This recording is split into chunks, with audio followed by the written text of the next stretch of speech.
Oh, I know that sound. It's time for the Beer and News Report. Hi, and welcome to the Beer and News Report. Cheers. Yeah, I'm coming to you from my game room, and I want to talk about the Super Bowl. Wow, what a game. It went into overtime, and in the end, the Chiefs pull off and make a win. Now, I live in the Bay Area, so I'm a Niners fan. But it was a close game, and I have to live with the Chiefs victory. But I started reading these articles and about how much money Taylor Swift was bringing into the Chiefs and the NFL organization. I mean, it's in the hundreds of millions of dollars, and this is before the Super Bowl.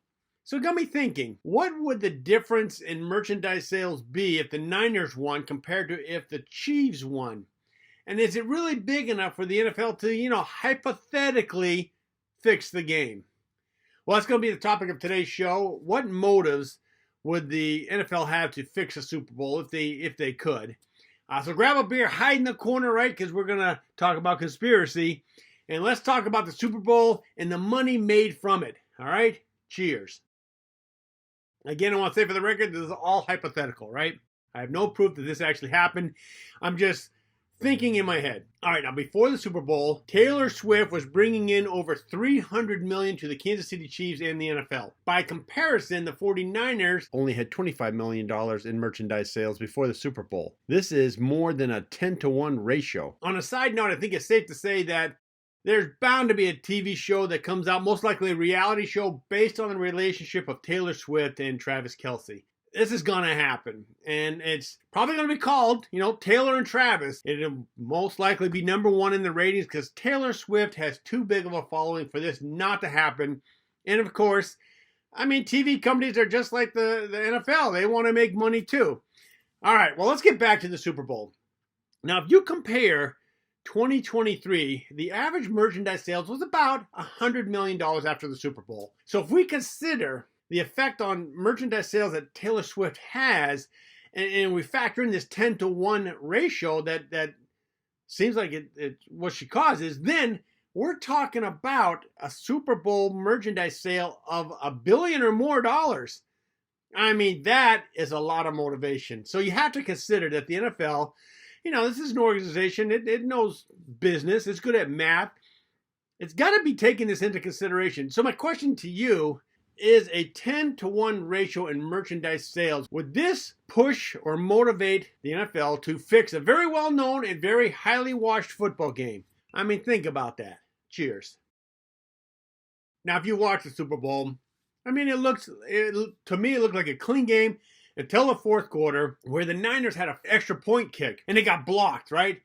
And that's extremely rare because they do it all the time. Anytime there's a touchdown, the team's going to kick an extra point. Now, because they missed this kick, the Chiefs were only down by 3. And on their turn, they drove down the field and kicked their field goal for 3 points, thus tying the game and bringing it into overtime. That's pretty convenient, don't you think?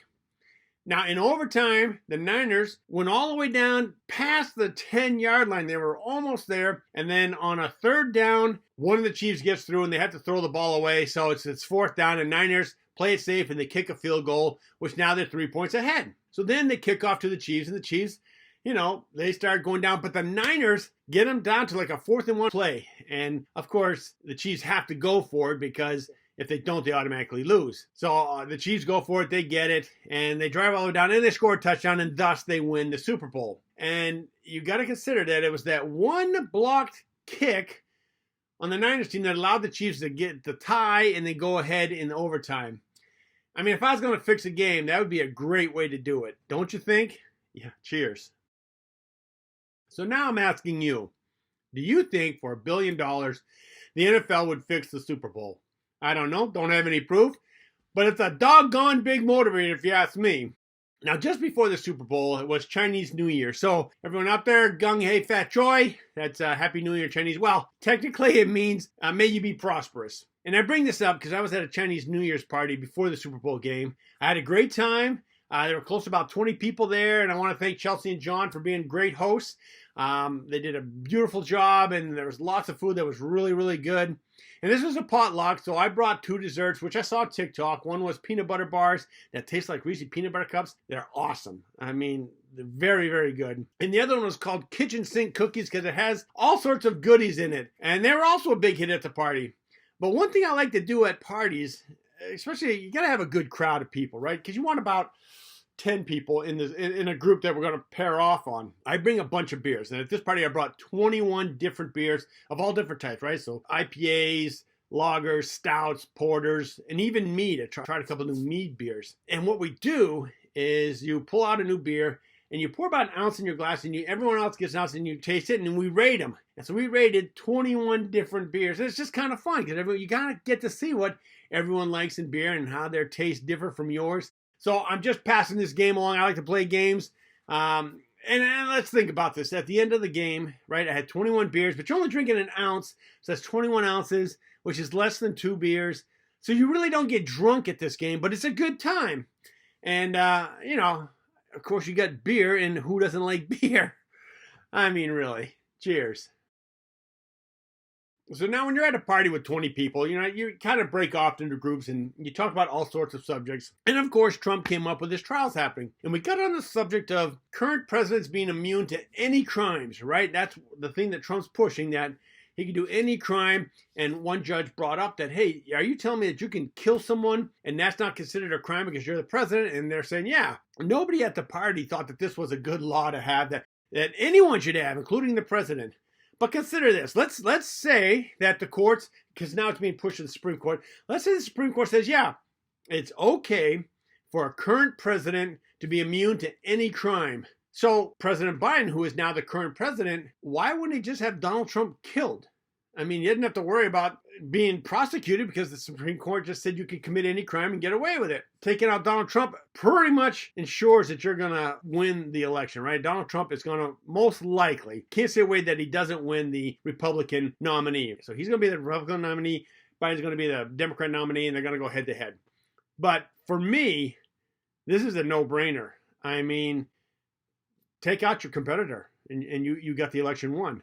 So in that case, I really think nobody should have this much power, including current or past presidents. Don't you agree? Yeah. Cheers. Well, as you can see, I'm at the end of my beer, and this means that we're at the end of the show. If you want to contact me, I can be reached at this email address. Today, I'm drinking Meadworks Sizer. It's by Charm City. And this is a mead beer. I wanted to try mead. I'd heard that's the new latest thing. And mead means that it's made from honey and water with, you throw yeast in it, and that's how you get your beer. But this tastes like a cider, so I kind of get why they call it a sizer, right? But it's not really a cider. And it's dry. It's a little dry. It's got 6% alcohol, and it's gluten-free. So, I mean, that's good. I like ciders, so this beer's a hit with me. I think you should give it a try. I hope you had a good time watching this show, and if you did, please click that like button. Of course, if you want to get notified of new shows, you click that subscribe button and the little bell icon next to it, and this will notify you when a new show's been posted. Until then, keep your beer cold and your interests hot. Cheers.